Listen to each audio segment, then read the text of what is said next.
So again, you're first to mind. No one works harder than you. And that's the key with the farmer. They have to realize no one does a better job marketing than you.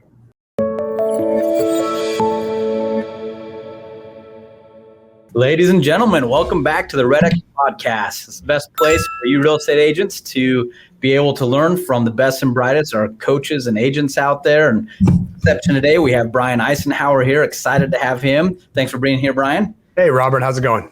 Going great. I'm Robert Sullivan. I'll be your host today. Hey, before we get going, everybody, just a couple quick reminders.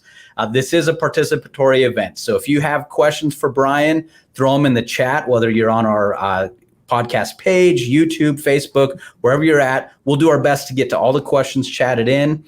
Make sure you go to our podcast page, theredx.com/podcast, and sign up so that you know when our next podcasts are coming out. But let's get started, Brian. Before we get to the questions, actually, most people tuning in probably know who you are, but let us know more about yourself, and then we'll get talking real estate.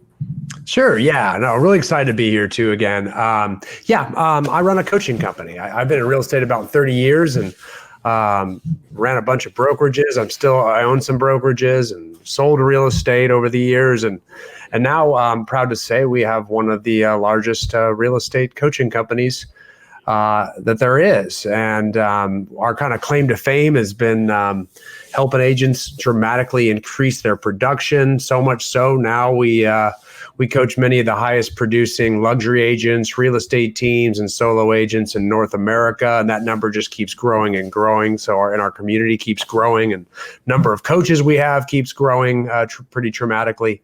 And a lot of that's been because of RedX and you guys' products too, I tell you. And you guys keep improving as well, which is really cool because it makes our job easier, you know? Good. Well, thanks for that, Brian. Well, We are so excited to have you on the show for all the reasons you just said, but you are one of the top coaches. And we know the real estate industry has its ebbs and flows, but right now we're seeing just something historic in what we're watching in low inventory and how long it's been around. So the question that's on everyone's mind that we'd love to hear you talk to us more about is, what are you doing in this low inventory market to get listings? Right. Well, the first thing I'm going to tell you is this. Yeah, it's a low inventory market, but that doesn't mean there aren't many listings. But that's the first. I mean, there's tons of listings. We're probably in 2021 going to set a record for the most listings ever. And a lot of people don't realize that. Now, mind you, it doesn't feel like we ever have any because they're all selling so darn fast. But the record for the most listings actually happened in the peak of the housing boom. There were 6.2 million listings sold in 2006. That was the top year of the housing boom. And guess what? At that point in time, I'm kind of dating myself, but at that point in time, people thought there was no inventory too. I mean, there was 20 offers on every house, way up over asking, people waiving every contingency, all the same stuff as now. Back in 2006. Yet, so there was no inventory and buyers were killing each other to try to get houses. Like houses were blood diamonds. You know, people were doing terrible things to get them. But yet there was a record number of them for sale. And that's really just because of human nature. When people see their house, their home going up in value, they instantly think of how much equity they have, and they tend to trade up or trade over or trade down or something.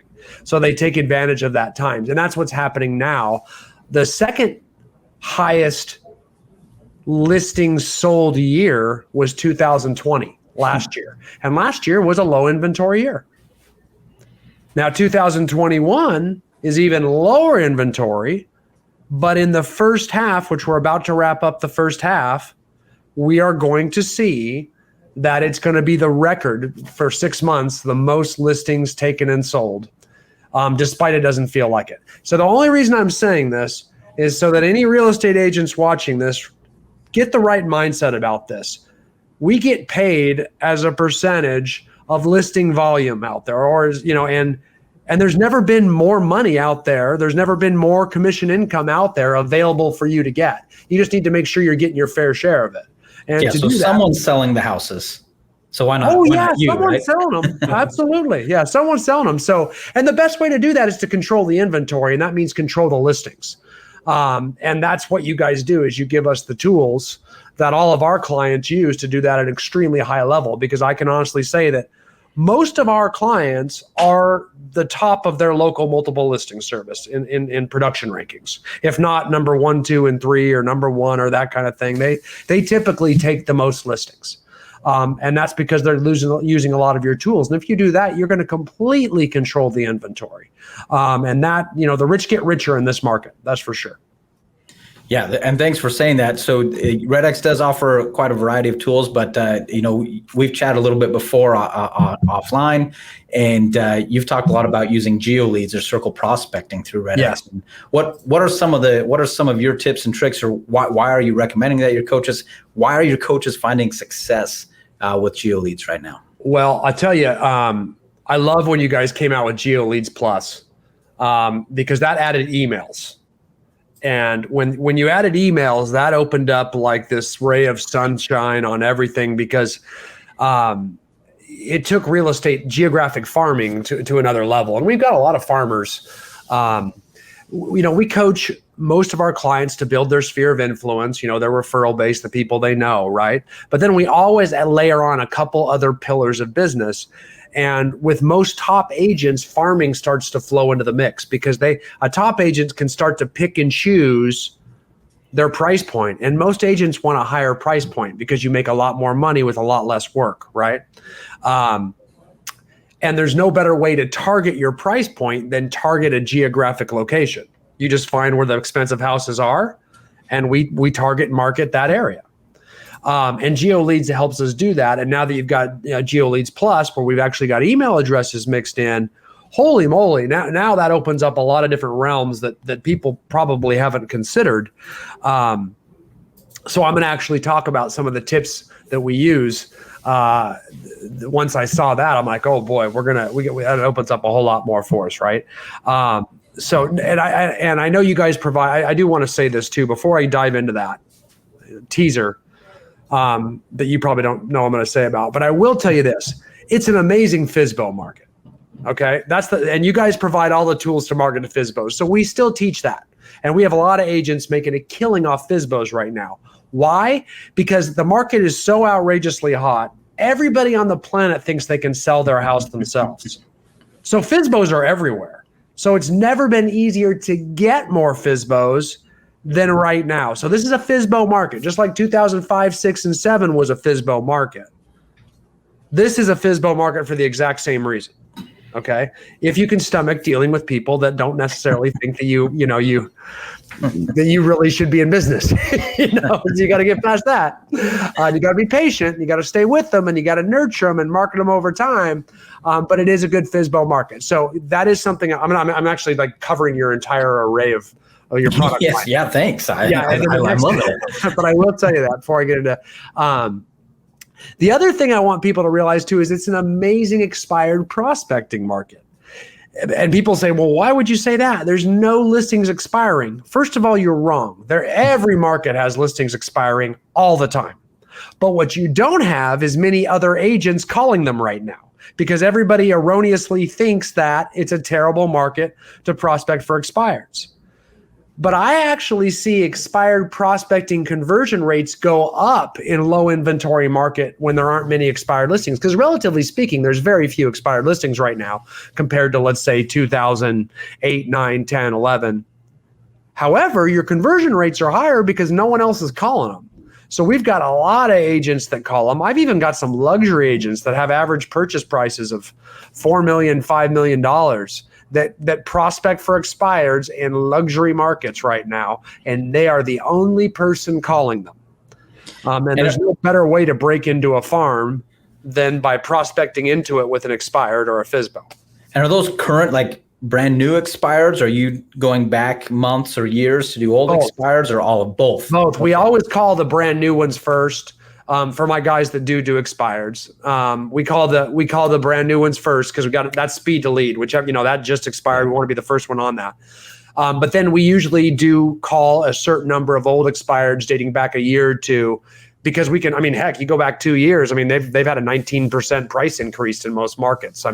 Whatever price you wanted, we can get that plus a little bit more, now. So it's just, that's another reason. Great point, Robert. I mean, that's another reason. Old expireds. I mean, it's you've never seen a 2-year rate of price appreciation like we've had these last 2 years. And a lot of people don't realize when you log in and look at your expireds that you can pull your old expireds as well, either from your MLS and load them into Vortex and RedX, or just however you go through those. That expireds aren't just what's coming on the market now, which there are more than people think. I just refreshed my expireds yesterday. Very surprised how many showed up. But then there's those old expireds that a lot of people don't even realize are right there in their normal leads. They just have to go back and find them. And there's greedy sellers right now that are just overzealous. So they overprice, and then they get real with you when you list them the second time around. So it happens. I mean, that's, and so this is where I'm going to bring it back around. People will ask me, when you farm geographically with something like GeoLeads, how do I break into a farm for the first time? And the best way to do that is with a listing, because if you have a brand new listing, now you have something to talk about in the farm, right? I mean, otherwise you're just going in saying, hey, I'm Brian Icenhower with, ABC Realty, and I'm the best. Here's my dog and my family. Here's a market update, happy 4th of July, things like that. But if you break in with a listing, now it's, hey, watch how hard I work to market your neighbor's house. Why don't you come to my open house? Come to my next open house. Here's a just listed email. Here's a just listed mailer. Here's me retargeting some Facebook ads at you because I got the freaking email addresses from GeoLeads Plus, right? Here's me working an under contract, a sale pending once I get contingencies removed, a just sold. Here's my listing video. I'm using all the channels that RedX opens all up of the above. GeoLeads. And at the end of one listing, I've actually touched each resident in that neighborhood around the listing probably 8 to 10 times. So they're going to think, because they don't pay that close attention, that I've sold like 6 houses. If I happen to pop a second listing through those efforts, which they're definitely going to list with me because they've never seen someone work so hard or market a property so hard. So they're going to look to their wife and say, well, Judy, are you sure you want to list with your cousin? This guy seems to be the neighborhood expert, and I'm pretty sure she doesn't know how to do all this.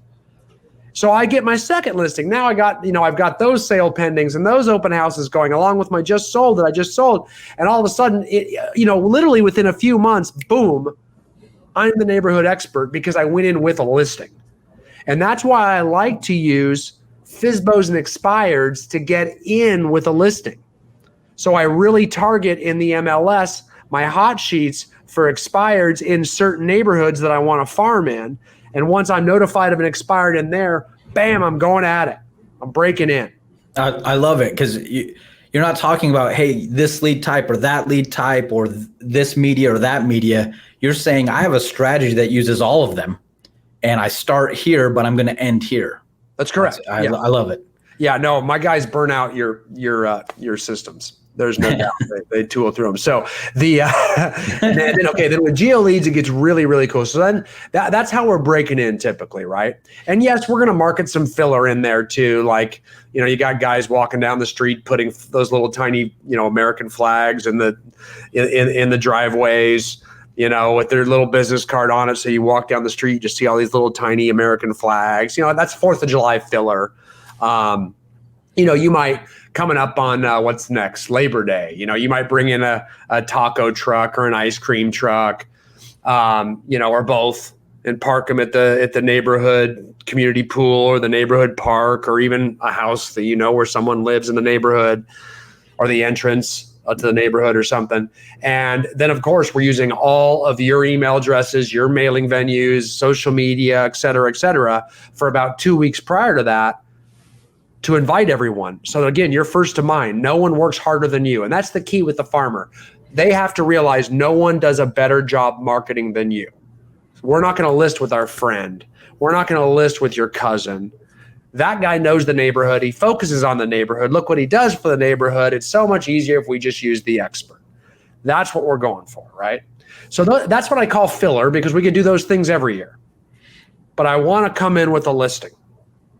And then in between listings, when signs come down, we weep.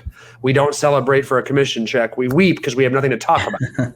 Does that make sense? Then we got to look for filler. Then it's like, oh goodness, I got to do the pumpkin patch or give away pies for Thanksgiving or whatever the heck I'm doing.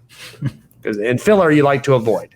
Yeah. Because that kind of wears out. But I really appreciate what you're talking about is all the work side of it, right? Because sometimes, especially in a hot market, an agent wants to get in, make 10 phone calls, get 5 contacts and 2 listings and cash a check, right? But what you're talking about is a plan, starting with your expires and FSBOs, then talking to the whole neighborhood and showing them how hard you work. And a big part of that is that you have to work hard, right? You can't just, it's not pretend. It's not. Yes, but it is systematized and it's 100% leverageable. Okay. So it's 100% leverageable. Okay. So in other words, if you get to a point where you're selling 30 or 40 transactions a year as an agent, we start looking at administrative help, right? I mean, maybe even 20, 25 transactions a year. At that point, you're going to stop trying to get new business, especially in the spring and summer. And then you're just going to handle all the business you've got during those times. So that's when you usually hit a ceiling, and it's a miserable ceiling, especially in the spring and summer when you like to go on vacations. You're just busy as heck complaining all the time.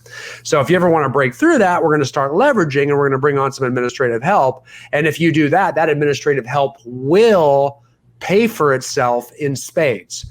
So if you're going to spend, let's say 25, 30, 40, 50, whatever, I don't care where you live and where salaries are, $1,000 a year, they should make you 2 to 3 times that back in increased GCI because we can put them on offense. They're not going to just be a paper pusher like the office transaction coordinator you pay $400 a file.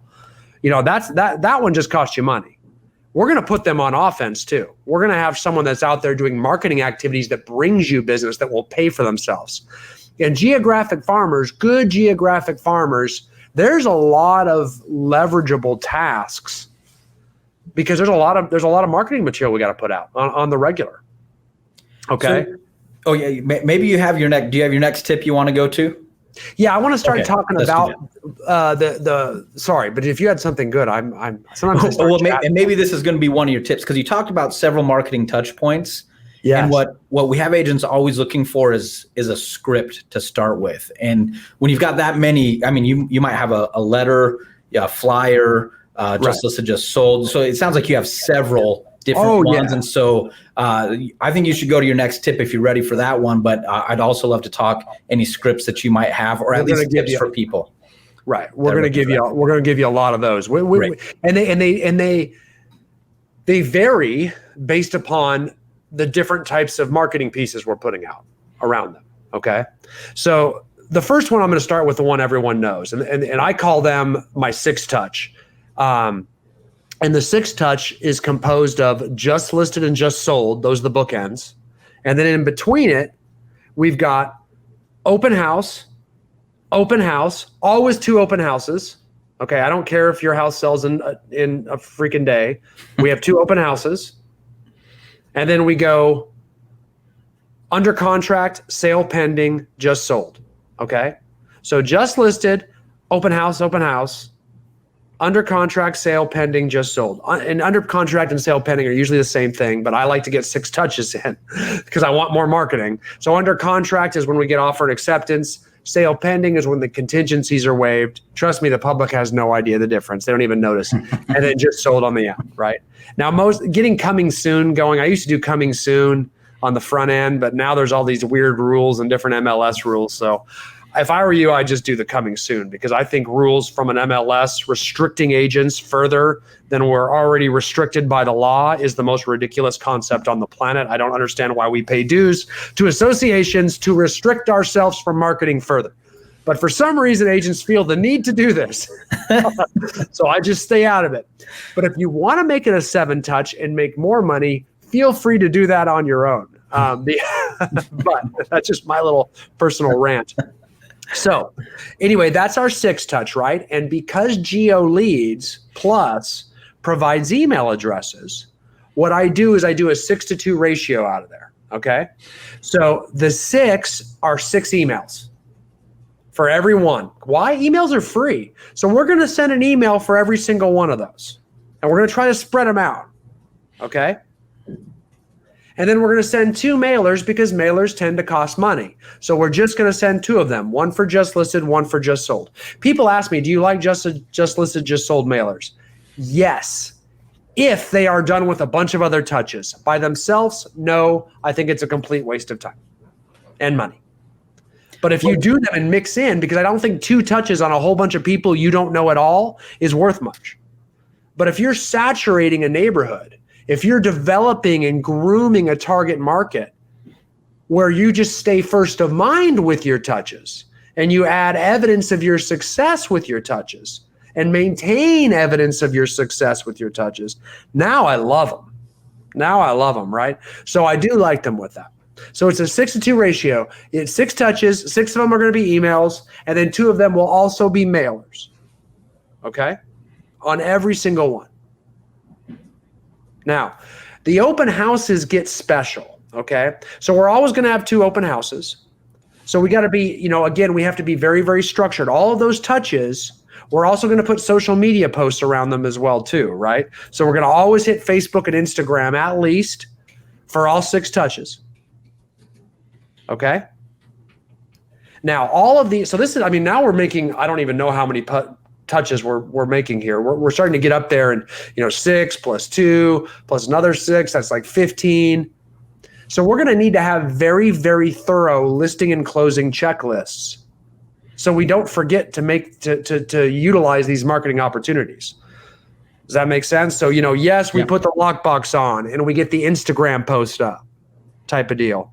We get the offer accepted. We open up the transaction at the title company, and we post the just listed. The under contract, and we send out the under contract email, and we get the mailer designed. That we have to remember to do all that, or we're going to say we're too busy. You solo agents that sell 20 to 40 houses a year right now in June, you're thinking, man, you're crazy if I'm going to do all this. Like, yeah, I do. You're hitting that ceiling. I think it's the worst place to be in real estate, 20 to 40 units a year, because your June and July are just a nightmare. Yeah. If you're doing it right. We have a question from the audience about what you're talking about. Spencer Wright wanted to know how many touches are too much. As you're talking about a 6-2, you're talking about Facebook, Instagram. Is there a point that you are careful to not cross, or is more touches better? How'd you answer that? Let me circle back to that, Spencer, if you stay with me. Here's why. Because first of all, Facebook and Instagram, that's not too much, right? So as long as that depends on you, right? So if you're posting a lot of other personal stuff, then you're going to be fine because you're mixing in business posts with personal posts. But if you don't ever use Facebook and you're putting a bunch of just listed, just sold, and open house posts on Facebook, that's not good. That's why agents are always trying to post personal posts so we don't burn out our social audience. However, if you go over to your business page, you can post as much as you want. You don't get a lot of interaction there. Not a lot of people see your business page, whether it be your Instagram business page or your Facebook business page, but you always want to post there. Okay. That's not going to burn anyone out. Make sense? I don't count those as touches. Okay. Now with the emails, we're going to actually do a lot of touches with the emails. Okay. You won't burn them out too much so long as you're marketing the neighbor's home. Now, if you start doing a lot of spammy emails, if you just start doing some random generic marketing campaign that says, here's some do-it-yourself homeowner tips. Here's how you, wash out your sprinkler gutters every, whenever. And you start doing that kind of stuff, you are going to turn people off. But if you're the person that lets people know that their neighbors' homes are selling, they're interested in that.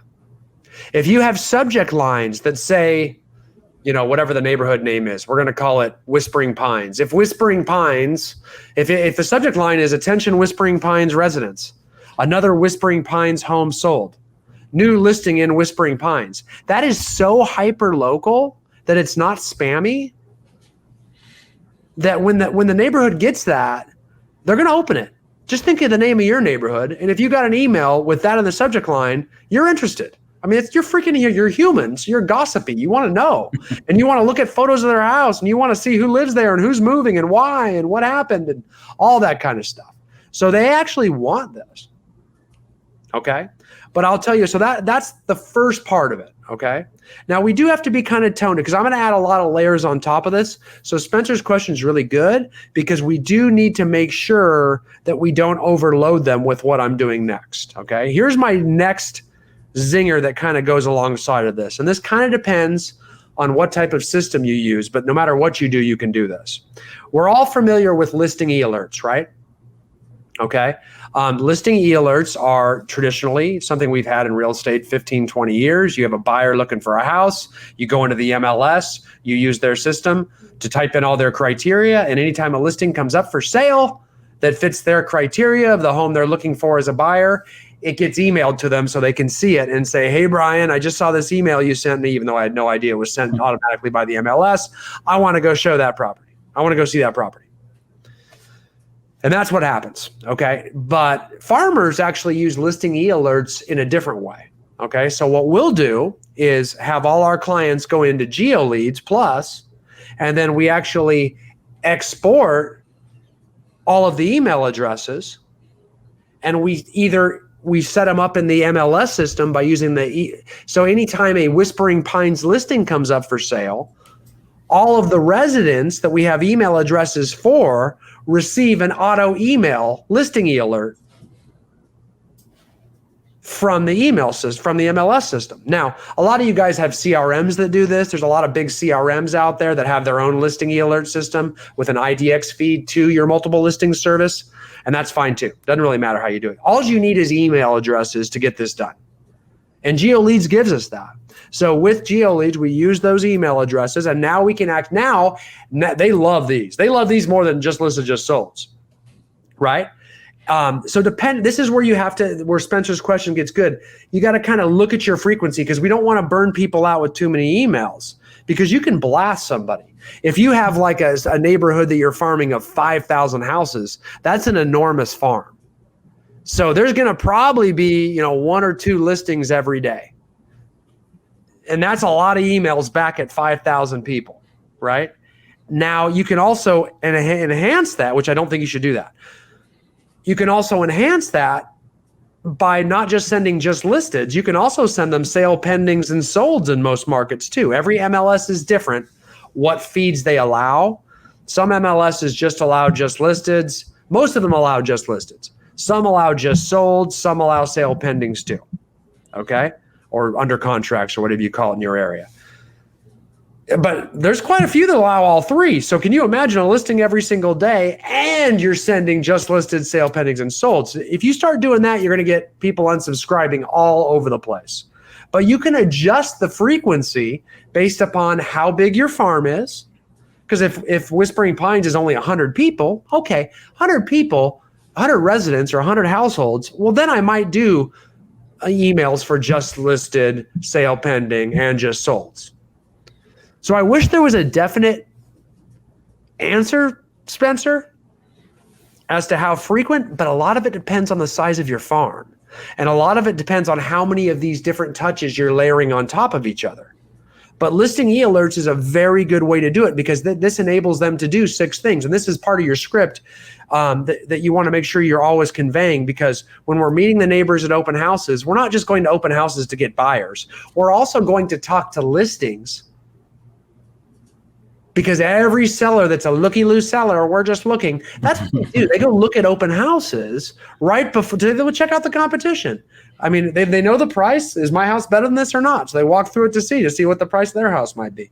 So that's when you start saying, hey, how about if I set you up on a listing e-alert?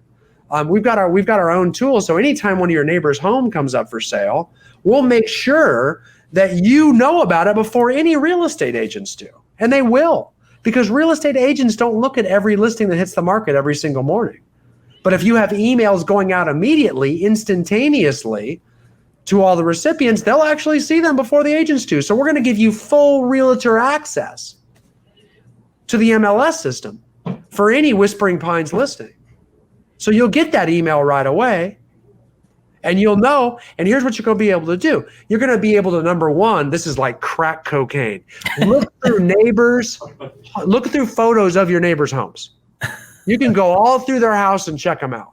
I mean, you can virtually open up their underwear drawer. I mean, they go crazy for this one right now. Like, so if you tell them that, that's the real thing they want, right? You can see what price their home sells for. You can compare the amenities in that house to the amenities in your house. You'll be up to date on how your homes and your whole neighborhood's values are going up in value. And this is a service we provide to all our clients. And we want to do this for all the Whispering Pines residents because very rarely are homes held as open houses. So getting a good idea by just trying to time an open house with your schedule is pretty slim. Why don't you take a look at every home in the safe, confidential privacy of your own air-conditioned home?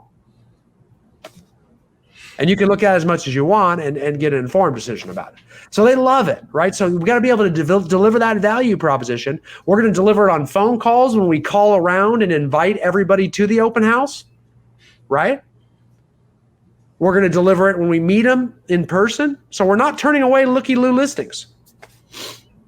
I love all of it. I mean, you're using the right tools. You've got hard work, but you're providing service. And people respond to that. I mean, they respond to human nature of wanting to look at their neighbor's house, like you said, but they're responding to your hard work and seeing that, hey, Brian's providing me a real service. And so when I know when it's time for me to sell, this is the guy I'm going to go to. Yeah. And they'll say things like, hey, I look on Zillow or I look on this, or, and you say, hey, that's fine. But understand, very few properties make it to Zillow in this market. See, understand Zillow is a secondary data feed, okay? Most of these houses in this market are selling with multiple offers within 24 hours. So if you're looking at Zillow, you're seeing only the homes that nobody else wanted. If you want to see the lower priced homes, the best, most desirable homes that sell rapidly, I'm going to give you a direct feed right into the multiple listing service, full realtor access. So you get freaking people off other platforms. And you control your platform. You got to sell your services. And what I'm telling you is right. They're not going to go into the Zillow app every single day to see new listings. No one's going to do that. They need to be notified. So they will, just like you set notifications for things for yourself. So we train them how to look. And if they don't like it, we can tell them they can always unsubscribe or whatever they want at that point in time, right? Now, the last thing I want to make sure we get in there too is with email addresses, that's the gold mine for Facebook advertising now. In recent years, we can now retarget Facebook ads. So we can take the email addresses that GeoLeads RedX's product provides us.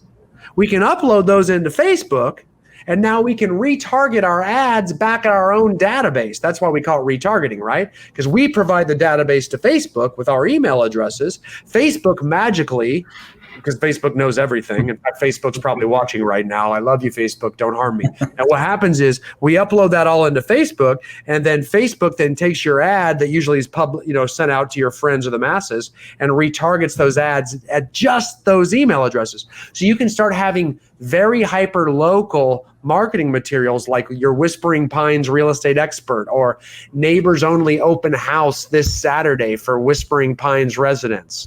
Or block party, taco truck this weekend for Whispering, or get our new Whispering Pines listing e-alert update tool so that you'll be the first to know when a new listing comes up. So we can really target so that the only people that are going to see those ads on Facebook are Whispering Pines residents. That's powerful stuff, guys. And it's really inexpensive marketing too. So now I see my email.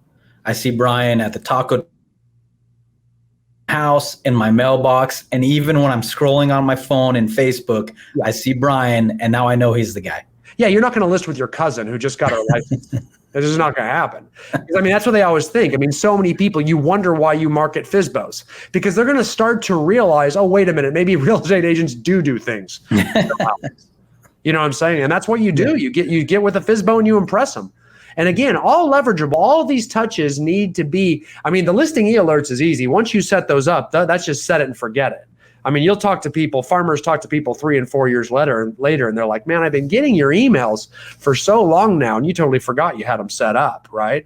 And not to mention, half the people think those are all your listings. That's the crazy thing. Like, my wife sells a bunch of real estate. She's got a big team, and she's got my mom set up on a listing e-alert. And it's just hilarious. So my mom, who doesn't really listen to me at all, especially about real estate. Like, it's the most offensive thing on the planet. She listens. And And she'll be like, yeah, I saw Robin list another house in my neighborhood. She sure sells a lot. And I'm like, how'd you see that? Where's the sign? She goes, oh, it's just another email. I go, oh, like a link to the MLS listing? She goes, yeah. And I go, Mom, those aren't all her listings. She go, well, I don't know. I got the email, Brian. I'm like, okay, fine. So your marketing's so good, you tricked your own mom. Yes. Yeah. That's not the hardest thing to, but so anyway, you're going to be surprised the results you get from this. You're going to have a whole lot of people that really are, because all of this marketing, even the just listed, just sold marketing, when you're marketing a listing back to the people that live there, one more script for you. I'll always say we ultimately find that the purchaser of a home is a friend, family member, or relative of somebody that already lives in the neighborhood, which is why we're marketing to you. Okay. So that's a just listed marketing, because it's true. I mean, oftentimes you think about homes you've bought, you move into a neighborhood because you already knew someone who lived there and you liked it, right? Oftentimes they know you're waiting and looking to move in that neighborhood. So because of it, that becomes our script. That script we use on cold calls, for circle prospecting around the listing. We use it at open houses. We're always trying to explain to everyone why we're doing this. If we're door knocking, and I like to doing a lot of this around open houses, right? And one more fast thing. The reason that we want to do 2 open houses right now is because you're going to get massive open house traffic right now, because most people aren't having them. And you've got blood diamonds, and you're letting people look at your blood diamonds. That's what's happening. So you're going to get a lot of people that come to you because of it. So what you want to do is let your sellers know, hey, we're always going to have 2 open houses the first 2 weekends. The first weekend, we definitely want to have an open house, because typically we'll start to get offers. And what happens is those buyers and sellers will start coming by the house, showing it to their friends and family, and they're going to see 20 people going through their house, which totally freaks them out. And that makes them actually write higher offers or accept your ridiculously high counter. So it actually increases the leverage the seller has in negotiations. See how I'm using this in my listing presentation script to actually secure the listing, and they're going to list with me over somebody else, because I'm not going to just put a sign in the yard and hope someone sells it. I'm actually going to keep working for them after we get it under contract and we start getting offers to try to maximize their sales proceeds to keep negotiating for them. And then the second open house, even if we get it under contract, they know that we've got inspections coming up, and I don't want them to just tie up our property, then ask me for a bunch of repairs and costs based on what they find. I want them to see that I'm out there trolling for backup offers just in case they get too greedy. So I'm going to tell that buyer's agent right up front, hey, we've got 2 open houses. My sellers want us to have them anyway. So we're going to accept your offer, but do understand we're having another open house. That's on you if you don't tell your buyer and they freak out. But it should help your buyer not get too greedy with the inspection repairs. Understanding they're just inspecting to determine if they want it or not to see what they're going to nickel and dime my sellers on, because we're going to have backups just to keep your buyers honest. Capiche? And if you say that up front as part of a plan, no one's going to argue with you. You know what I'm saying? Because they just want you to accept their offer. So they're like, yes, sir, yes, sir, yes, sir, yes, sir. It's not until you accept it they start griping to you. So you want to get all this up front, right? So we're going to have 2 open houses. Now, every listing you have, we have 2 open houses if that's a part of your process. Now we have 2 open house emails. We can do open house calls, because those are the easiest calls to make on a circle prospect to invite people, because now we're just marketing that property, because we ultimately find the purchaser of a property as a family member, acquaintance, as somebody that already lives in the neighborhood. That's why we want you to come to our neighbors only open house. Make sense?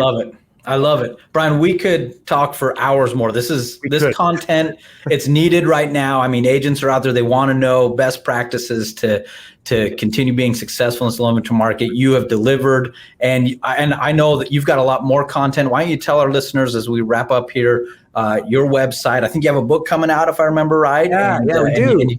And you can let our audience know about that, and then we'll wrap things up. Yeah, well, first of all, we have the ICC Summit, which is our annual conference, and I know you guys are going to be there as well, too. That's in October. It's in beautiful Morro Bay, right on the ocean in California. It's an exclusive event. A lot of the highest producers in the country are going to be there talking. I got some great trainers coming, old buddies of mine. They're going to be there training and speaking. We're going to do a lot of networking and masterminding and whatnot. So that's October 2021. It's October 7th, 8th, and 9th for that matter. That's the ICC Summit. You can go to eisenhowercoaching.com to find that pretty easy. We have the realestatetrainer.com, which is actually part of the same website. So you can subscribe to the realestatetrainer.com to get regular emails from us. I'd love to see you go to our Facebook group. It's the Real Estate Agent Roundtable. We get lots of content that we put out there, scripts, dialogues, tools, systems, training videos, things like that. You'll pick up tons of, by subscribing to our email newsletter and becoming an active member of our Real Estate Agent Roundtable Facebook group.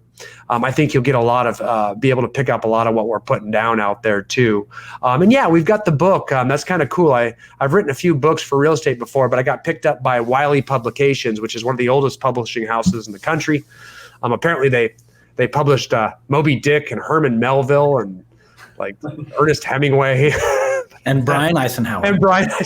Yeah, who's gonna write a book about real estate teams. So that book is now finished. It's kind of the start to finish on how to run, structure, organize, all the options you should have for building and running a successful real estate team. And so the high performing real estate team comes out this September. We are taking pre-orders now. So if you go to eisenhowercoaching.com or the Real Estate Agent Roundtable, you'll see lots of ways you can pre-order that book and get that going. I'll be signing those books and giving them out to you for free for those of you that come to Morro Bay to the ICC Summit this October too. That is awesome. Brian, thank you for your time today. Your time's super valuable. This content is amazing. Thanks for helping out all the agents out there with this great information. Everyone who's joined us, keep this conversation going. We are on Facebook, or you can join our Elite Prospectors group, or we can talk some more. And we'll be back here next week, same time, same place. You can subscribe to our podcast at theredx.com/podcast when we will see you again. Again, Brian, thanks so much for being here with us, and everyone else, we'll see you here next week.